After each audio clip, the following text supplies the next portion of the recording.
Bom dia, boa tarde, boa noite, queridos ouvintes, sejam muito bem-vindos a mais um Papo à Luz do Candeeiro. Eu sou o Francioli Araújo. Sou a Caroline Silva. E eu sou Jefferson Antunes. E hoje o nosso papo é sobre K-pop e política Hallyu. K-pop, Francioli, K-pop. Tu é cringe até pra apresentar o episódio, Francioli.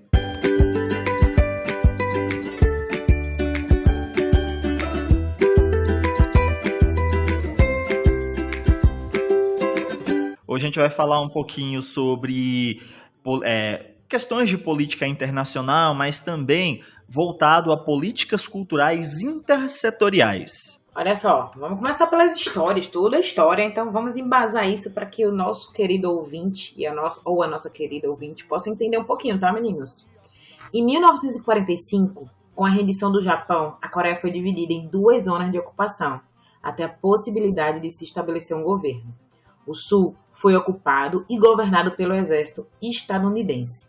O Norte, governado e ocupado pelo exército soviético. Situação que perdurou até 1948, por ali, quando os exércitos invasores desistiram de criar um governo central e decidiram manter a divisão efetuada no paralelo 38. Em 1948, a Organização das Nações Unidas reconhece a República da Coreia, conhecida entre nós como Coreia do Sul, mas não reconhece a Coreia do Norte. A melhor das Coreias. E esse foi o estopim de um dos mais importantes eventos da Guerra Fria. A Coreia do Norte teria uma base socialista e a Coreia do Sul uma base capitalista não liberal. A Coreia do Sul foi governada pelo ditador Syngman Rhee por 12 anos, líder do governo que havia sido exilado durante a invasão japonesa. A Coreia do Norte, melhor das Coreias, foi governada por Kim Il-sung por 45 anos, ex-líder guerrilheiro que combateu o exército japonês na Segunda Guerra Mundial. E em 1950, a Coreia do Norte, a melhor das Coreias, com apoio da China e da União Soviética, busca reunificar o país à força. A Coreia do Sul contava com o apoio dos estadunidenses, ingleses e os australianos. A Guerra das Coreias durou entre 1950 e 1953, custando a vida de mais de 600 mil militares e 2 milhões de civis.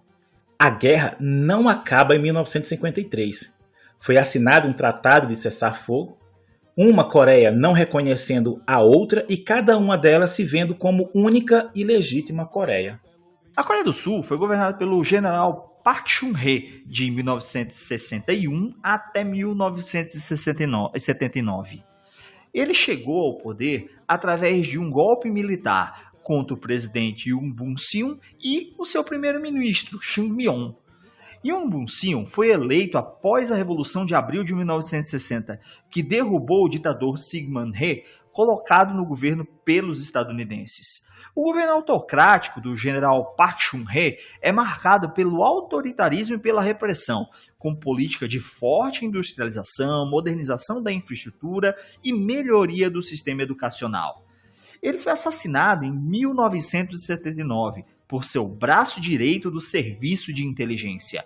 Uma curiosidade é que Park Chung-hee é pai de Park Geun-hye, primeira mulher eleita presidenta em 2013, que sofreu impeachment em 2017, acusada de tráfico de mulheres e extorquir empresas. A ex-presidenta foi chamada de Rasputina, em referência ao conselheiro do czar Nicolau II, Rasputin. O episódio ficou conhecido como Escândalo das Fadas Celestiais.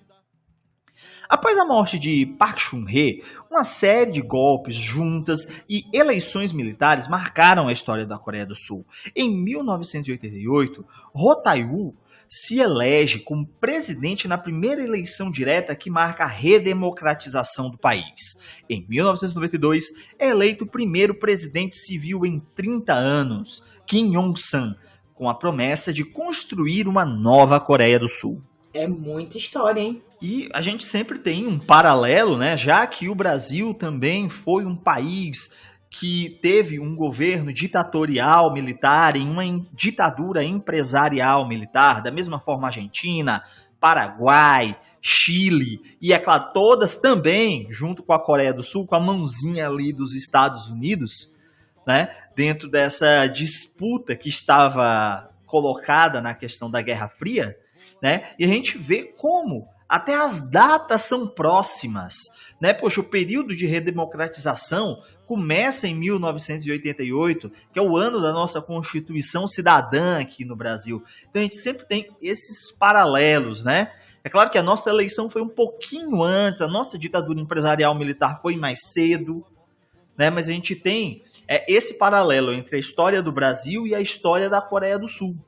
Politicamente falando, onde os Estados Unidos botam o dedo, fica tudo mais difícil de organizar depois, né? Dá merda. Exatamente. Eu te lembro que dentro dessa questão, a gente tem a relação entre as duas Coreias. E, indiferente do que o Estado, como o governo, queira, os povos norte-coreanos e sul-coreanos, eles se enxergam como povos irmãos, certo? Então, historicamente, eles se enxergam como o mesmo povo. Uhum. Lembrando que a gente só tem o cessar-fogo de 1953. A guerra não acabou. Tem um cessar-fogo, tem um armistício, mas a guerra, formalmente, juridicamente, ela não está encerrada. É aquela coisa, né? É tudo dividido, é tudo, né, dentro do que está no acordo, ninguém pode entrar do lado de ninguém, mais ou menos isso? Exato. E enquanto a Coreia do Norte sofre uma série de sanções, né, dentro da sua história, a Coreia do Sul recebe o quê? Recebe subsídio, recebe políticas estadunidenses. Já que a gente está conversando sobre política, seria agora o caso da gente conversar um pouquinho sobre a política Hallyu? Bem, então vamos falar aqui da estrela da noite, a política Hallyu, né? Com a abertura política, econômica e cultural da Coreia do Sul iniciada na década de 80, é em 1995 que a política Hallyu, conhecida como a Onda Coreana, é iniciada. Essa é uma política de Estado que reúne os elementos da cultura sul-coreana, perpassando diversas iniciativas para disseminar essa cultura em todo o mundo. Essa política de Estado tem 3 premissas. Primeiro, exportar ativos culturais. E eles vão servir para quê? Para melhorar a imagem do país, aproximar o Ocidente da cultura coreana. Isso é o que a gente chama de uma abordagem de soft power. A segunda questão é a política econômica, de abertura econômica da Coreia do Sul. E a terceira questão são as medidas protecionistas para a indústria cultural do país, além, é claro, de subsídios. A política Hallyu é parte da política Segyewawa, que pretendia tornar a Coreia do Sul globalizada, no sentido de conhecida na comunidade internacional. Entre as medidas protecionistas para a política Hallyu estão cotas mínimas para o cinema nacional, com produções subsidiadas que revelam diretores e diretoras para todo o mundo. Em 2020, o orçamento nacional para o Ministério da Cultura é de 1,25% do PIB sul-coreano, que inclui orçamento para a formação de jovens cineastas, desenhistas e um local de shows dedicado ao K-pop.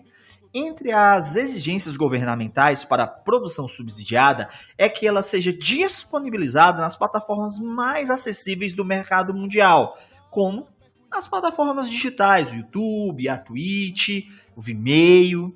Então, Jefferson, mas o marco inicial é a difusão dos dramas coreanos, do K-drama, certo? Basicamente novelas seriadas para televisão. Autumn Fairy Tale e Winter Sonata foram os primeiros K-dramas a atingir o sul, leste e sudeste da Ásia, e abrir espaço global para a difusão do K-drama por ali.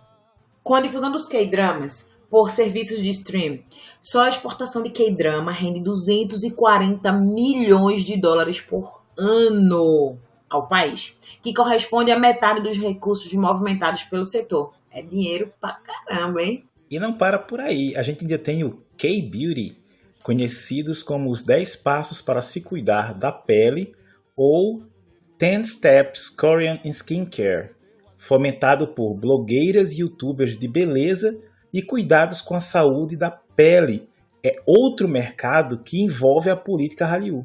A formação e difusão foi o passo inicial, buscando as figuras de influência nas redes sociais de todo mundo para apresentar, usar, avaliar e difundir a ideologia K-Beauty, que em 2019 teve um aumento de 4,2%, chegando a incríveis 4,5 bilhões de dólares, sendo 46,9% da demanda de origem chinesa, 7,9% nacional e o restante para outros países por todo o mundo.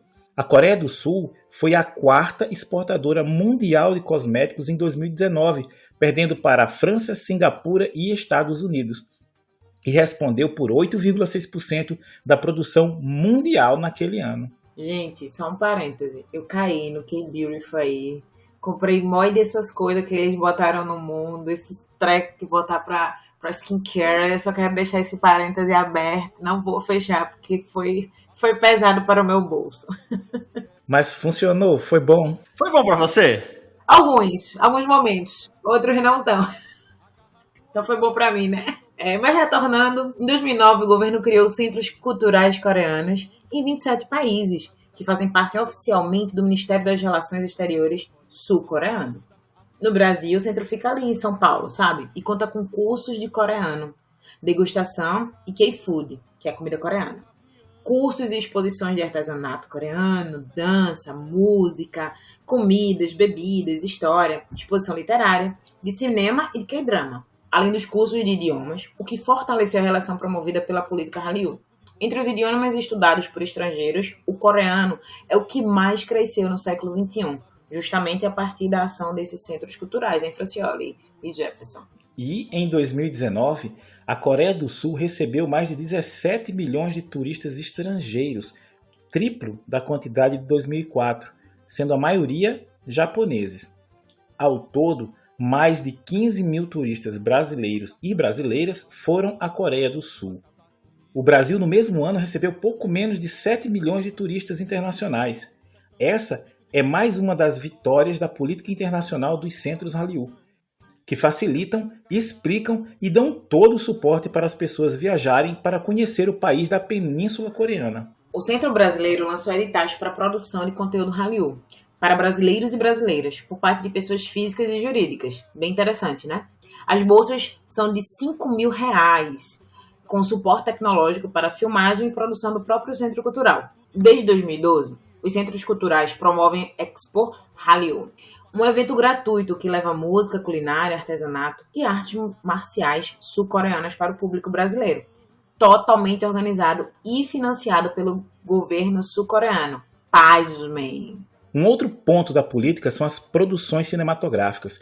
Parasita foi o primeiro filme de língua estrangeira a ganhar a categoria de melhor filme no Oscar, mas esse não é o primeiro filme da Coreia do Sul a ser um sucesso no Ocidente. Antes, tivemos Invasão Zumbi, Okja e Old Boy, esse último um clássico do cinema de ação, junto com Clube da Luta, Leon the Professional, Cidade de Deus e Django, e vencedor do Festival de Cannes.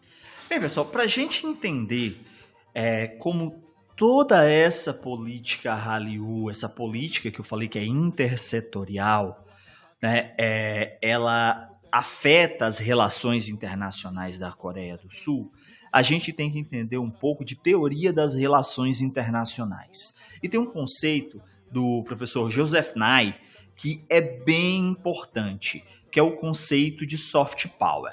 Certo? Esse é um conceito da teoria das relações internacionais, que, como eu disse, foi desenvolvido pelo professor Joseph Nye na década de 80. Antes da gente adentrar nesse conceito, vocês precisam compreender o conceito de poder.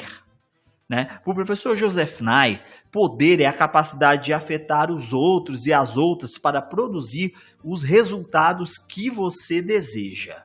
A obtenção do poder pode ser por meio do hard power, certo? Que envolve instrumentos de pressão política, econômica e militar. E pode ser também pelo soft power, que consiste num tipo de dominação do âmbito cultural, ou seja, a língua, o esporte, a religião. Ou seja, o poder é exercido pela atração e não pela força. Esse é o soft power. E essa definição que o professor Joseph Nye traz ela justamente vai tratar do quê? Vai tratar de ser uma categoria que nós podemos usar para analisar a política Hallyu. Porque em nenhum momento a política Hallyu força economicamente, militarmente. Ela vai atrás do quê? De uma dominação no âmbito cultural. E justamente através do quê? Dos ativos culturais que são produzidos. Bem, então, quando eu falo de soft power, já deve ter vindo na sua cabeça vários exemplos. E aqui nós podemos citar o quê? Hollywood, onde se cria o arquétipo de personagem como Capitão América de Vingadores, que indiretamente demonstra que a América é quem deve liderar e sempre está do lado da liberdade ou do bem. Ou seja, é uma forma que cria uma aura de paz e justiça e seduz as pessoas que assistem. Seduz em que sentido? Em gostar mais dos Estados Unidos. A gente também tem os animes, né? Os animes japoneses e tem também anime sul-coreano, que nos fazem ter vontade de conhecer melhor a língua, a cultura, o país. Ou seja, nós nos tornamos atraídos pela cultura e, em consequência disso, nos atraímos pelo país. A gente tem aí os Beatles como um fenômeno cultural. No Brasil, os melhores exemplos de engajamento estão entre o carnaval e o futebol, que servem como uma vitrine para demonstrar como brasileiros e brasileiras são bem-humoradas, divertidas, hospitaleiras, o que indiretamente vai se reverter em atração de público estrangeiro, gerando emprego e renda de forma direta e indireta, né? E aquecendo vários setores do país. Mas aí, pessoal, voltando para a Coreia do Sul, teríamos que outros tipos de exemplo de soft power bem sucedido? No geral, né, o que a gente pode falar por agora é do empreendimento melhor sucedido da política Hallyu, o K-pop. Quem não conhece o K-pop? Já foi até tema de discussão no nosso grupo, no Telegram não, mas era no WhatsApp na época, lembra? Então, a música K-pop traz uma mistura de elementos ocidentais e da cultura sul-coreana. Rock, jazz, R&B, hip-hop, folk, country se misturam à música pop sul-coreana, usando uma diversidade de elementos audiovisuais para criar o estilo musical mais ouvido do mundo, pessoal.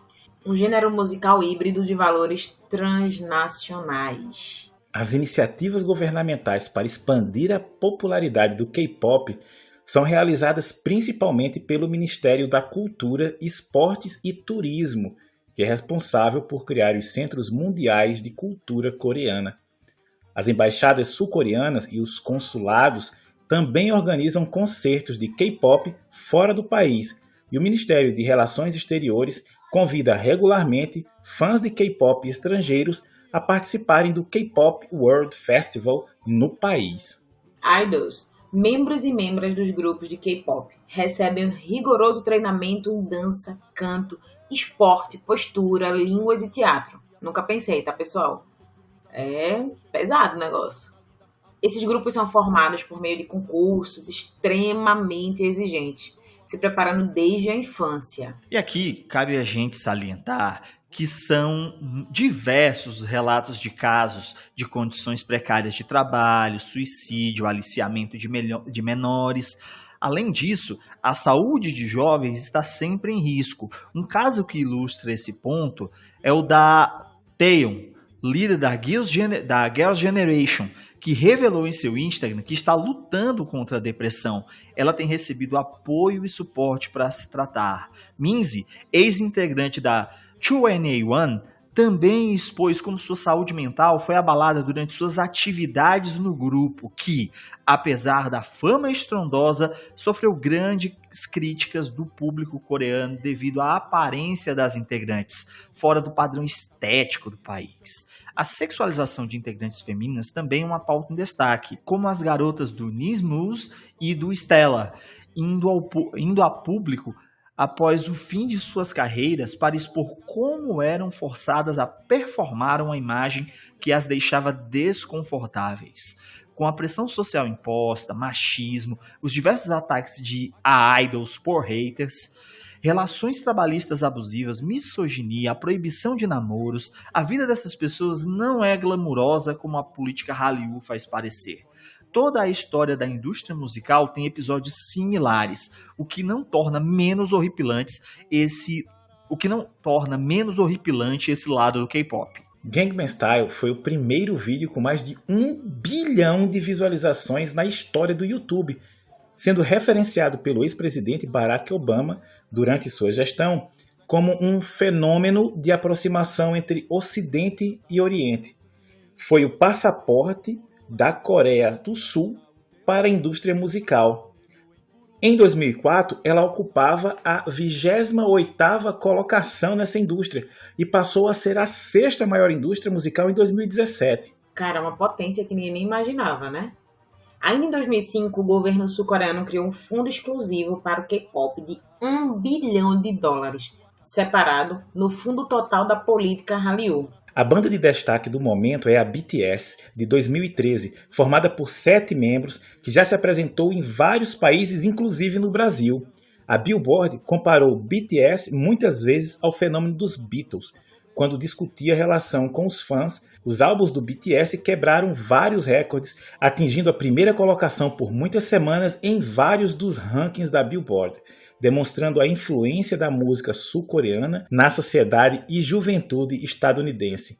Em janeiro de 2020, o BTS ganhou 244 das 359 nomeações de prêmios musicais no mundo. Inclusive, em 2019, apenas em merchandise, a K-pop rendeu 2,5 milhões para a economia sul-coreana. A Mattel criou uma linha de produtos do BTS, que correspondeu ao aumento do seu faturamento anual em 10%.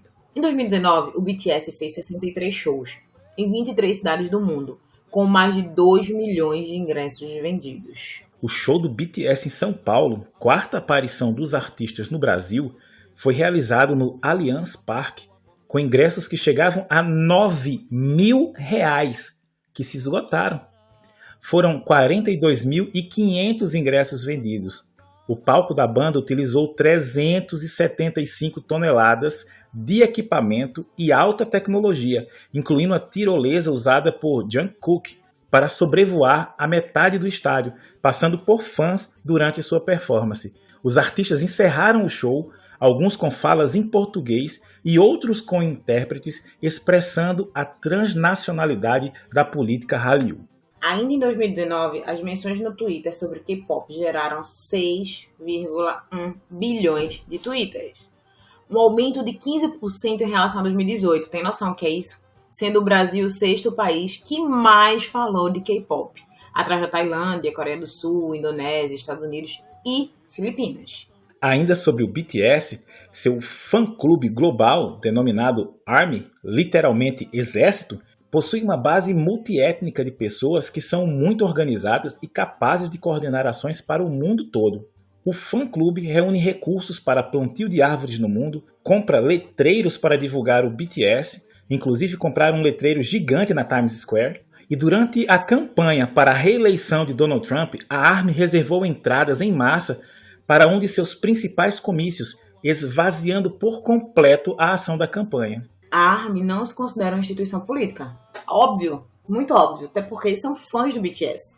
Mas apresentam posições muito progressistas, como uma extensa luta contra a xenofobia, dada sua formação multiétnica, um posicionamento ecologista e busca cuidar da saúde mental dos membros do BTS, que é extremamente importante, né, devido aos relatos que a gente viu anteriormente. Coordenando as ações virtuais contra haters, e em seu estatuto está a cláusula de proibição de estar no mesmo voo de membros do BTS, sob pena de exclusão. Caraca! Segundo o especialista, a ARMY é responsável por 17% do tráfego de informações em redes sociais na América, sendo formada por 75% de mulheres, 40% engajadas em profissões criativas, 26% de estudantes, 12% de executivas e 7% de profissionais da saúde. Não se sabe a quantidade oficial de membras e membros da ARMY. No entanto, um estudo da Enciclopédia Britânica apresentou um número de 48 milhões de citações únicas acerca do BTS nas redes sociais. E em uma estimativa conservadora, o estudo sugere que a ARMY tem entre 400 mil e 1 milhão de membros e membras no mundo. Um estudo acerca do turismo internacional da Coreia do Sul revelou que mais de 70% dos turistas estrangeiros e estrangeiras que visitaram o país em 2019 têm como um dos seus motivos de visitação o BTS, sabia? E a política cultural contribui para a melhoria das relações com a Coreia do Norte, A melhor das Coreias. uma vez que a política Hallyu traz a cultura coreana e não apenas sul-coreana para destacar essa questão. O líder da Coreia do Norte A melhor das Coreias. é fã de K-pop. A população do país também gosta muito e vários concertos com pedidos de reunificação já foram realizados no país do Norte. Bem, pessoal, essas são várias informações sobre a política Hallyu, a sua importância tanto no cenário nacional da Coreia do Sul como no cenário internacional. A ideia é que vocês possam compreender um pouco a necessidade de nós termos políticas intersetoriais, ou seja, que reúnam setores. Aqui a gente está falando do quê? Ministério das Relações Internacionais, Ministério da Cultura, Ministério do Esporte, Ministério da Educação, certo? Ministério da Economia, certo? Essa é uma política que reúne todos esses ministérios para transformar, né, para levar a Coreia do Sul a um status de país globalizado, no sentido de conhecido e querido por todos os outros países. Né? Isso fortalece relações, fortalece parcerias, auxilia no desenvolvimento econômico através da geração de emprego e renda, certo? Transforma os ativos culturais, os bens culturais do país como algo que é acessível para todo mundo. A ideia de fazer isso, principalmente focando em redes sociais, na divulgação, em um acesso facilitado, o contato que esses centros culturais de cultura sul-coreana fazem com as comunidades a seu entorno, ele é muito importante nessa relação, nessa construção de relações internacionais através do soft power. E que fique, então, uma dica, né, ou um exemplo para que o nosso país também possa seguir, no sentido de exportar de forma consciente, visando mostrar o que o nosso país tem de melhor em termos de cultura, né, que é uma coisa fantástica. Acredito que Garota de Ipanema seja uma das músicas mais conhecidas do mundo, e me pergunto o que mais teríamos para mostrar para o mundo que poderia estar dentro de um plano de expansão, né? Como nós vimos, embora tenham muitos problemas, mas de investimento em novas carreiras voltadas principalmente para a área das artes, a área da cultura, né? A área da cultura. E que fique o exemplo. E, assim, para quem acha que é só uma música, né, que não tem tanto aporte político, eu acho que é interessante o conhecimento sobre a história, sobre a política, né, desse país, como tudo começou, o que é que ocorre lá. Como a nossa política também tem a nossa história, e a gente tem a nossa cultura, como foi falado aí pelos meninos, que tem que servir mesmo de exemplo, acho que até tornar uma tradição, porque aqui às vezes a gente até conversa sobre o boicote do próprio brasileiro, né? Sobre a sua cultura, sobre as coisas que ele tem, quando outros países oferecem isso e conseguem balançar as estruturas. Então, eu acho que esse episódio aqui é extremamente importante para o conhecimento e que nós tenhamos consciência das nossas raízes, da nossa cultura, da nossa música, porque o fortalecimento tem que vir de dentro do país, né? Ele tem que sair com a base bem consolidada. Então, quando você fala mal da Anitta, quando você fala mal da Pabllo, você está colaborando para que os ativos culturais brasileiros não sejam internacionalizados, certo? O que a Anitta, a Pabllo, várias outras cantoras, vários outros cantores estão levando é o Brasil como um país amigável, um país onde as pessoas podem vir que vão ser bem recebidas, um país de diversidade, certo? Completamente diferente da imagem que o governo brasileiro passa no exterior. Né? Elas passam uma imagem de um Brasil jovem, completamente diferente. certo? Apoiar a produção cultural nacional e apoiar essa internacionalização, obviamente, é desenvolver emprego e renda para brasileiros e brasileiras. É a cultura como política de Estado, né? Exato. Com o Ministério da Cultura, com pessoas que entendem de cultura e planejam a cultura. A gente falou de um episódio aqui de capacidade, né? E, por favor, vão escutar esse episódio, né? Em algum momento aqui. E eu acho que é isso, né, pessoal? Mais alguma coisa a acrescentar, meninos? Recadinhos? Lembrando a todos os nossos queridos ouvintes que chegaram até aqui conosco, até o fim desse episódio. Estamos com todos os episódios no YouTube. Vai lá, curte, compartilha, comenta, dá like. Ajuda a gente nesse engajamento. E também estamos no grupo do Telegram. O link fica lá na bio do nosso Instagram. Estaremos esperando vocês para bater aquele papo maroto sobre os nossos episódios, pautas e tudo mais que vocês quiserem sobre curiosidade e novos episódios, tá? Se convidem, a gente tá aqui para receber você de braços e corações abertos. É isso aí. Então, abraço a todos e até a próxima semana. Tchau, tchau! Tchau!